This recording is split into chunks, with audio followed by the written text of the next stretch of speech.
We're here with the president of the Dominica Olympic Committee, Mr. Billy Doctrove.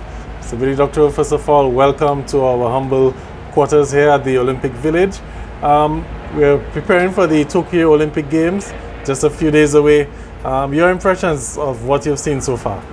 Well, Gavin, so far things seems to be very well organized.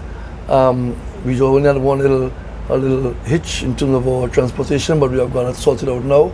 So far, everybody, the Dominican team, everybody has arrived in Tokyo, arrived safely, and we are preparing for a very important game, a game which is different than normal, but the expectations are the Dominican team will go out there and perform to the best of their ability.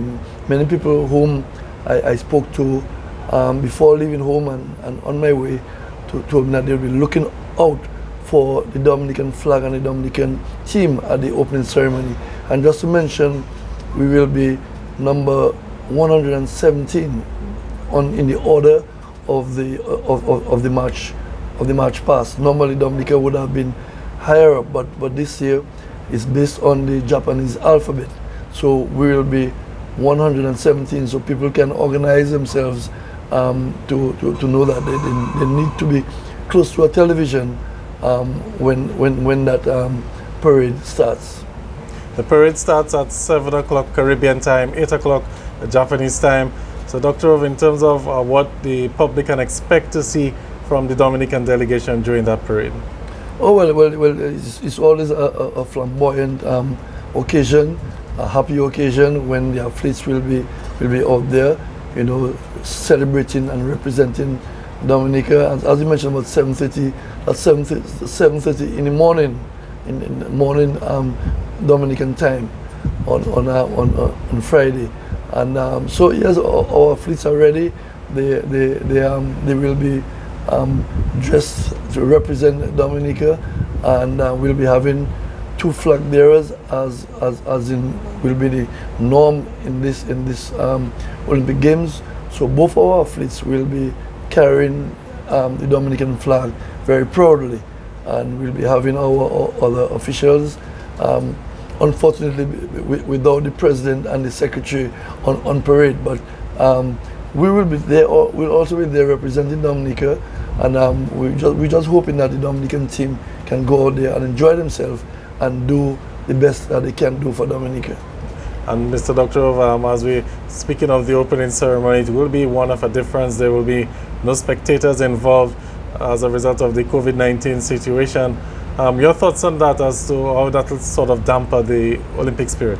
Well, I think it's just an unfortunate situation, but you have to think of the bottom line is safety. At the end of the day, safety has to come first.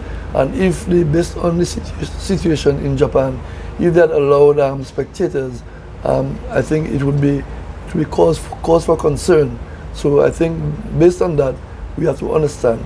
I know in major sporting activities, spectators play a major role, and the athletes themselves would definitely prefer to have the stadiums filled for the athletes to be cheering them on and so on. You know, but this is a Olympic Games with a difference, and we have to recognize that as I said, the safety of the athletes and the officials and the safety of the Japanese people has to come first. So we all have to recognize that it will be different, but it will still be enjoyable, and the athletes will still give off the very best. So Dr. Vaswell, on the COVID-19 situation, we've gotten reports that some of the athletes, some of the officials have already tested positive for the virus at the village, but nonetheless the games are scheduled to continue. A lot of faith in the Japanese health system. Your remarks on that? Yeah, definitely. From what I have seen since I've come into Japan, they have left no stone unturned to ensure that the athletes and the officials and everyone concerned with the Olympic Games are safe. You will always find probably 1 or 2 persons, you know, probably contracting the disease, but that's one of the risks that we all take when we are coming to Japan. But we have to just be careful, you know, regularly, you know, sanitize, wear our masks, keep our social distancing, the regular restrictions. But but I'm hoping that the Dominica team, in particular, will arrive. Well, everybody has arrived, and we do daily tests. So we are safe. We are safe for now, and I hope that the Dominican team can leave Japan safe and return to their family, to their respective homes, and family safely. But I have a lot of confidence in the way that the Japanese people and the government have gone out of their way to ensure the safety of the athletes. And we just have to be smart and be vigilant and alert, and just recognize that it is not normal times. And as you mentioned, the athletes, Theo Lafort, our triple jumper, Denick Luke, our 800-meter runner, they haven't arrived at the village yet because they're participating in a pre-Olympic training camp in another biosecure facility in Japan. But your comments on that training camp as to how it will help them as they continue with preparations for the Olympics?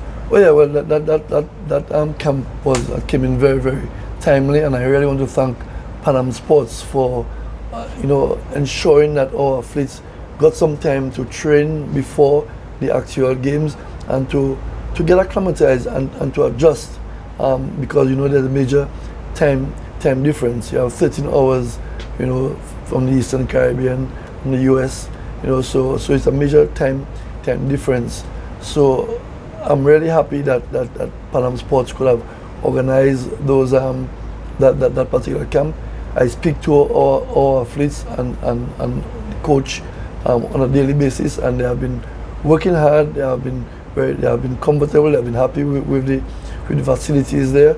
So I'm hoping that they can be in the best frame of mind, both mentally and physically for the events when it starts sometime next week. So I'm really happy that camp could have been held, and it will really help the athletes to get ready and to ensure that they're really looking forward to doing well in their respective events. All right, thank you very much, Mr. Doctrove, for your time. Okay.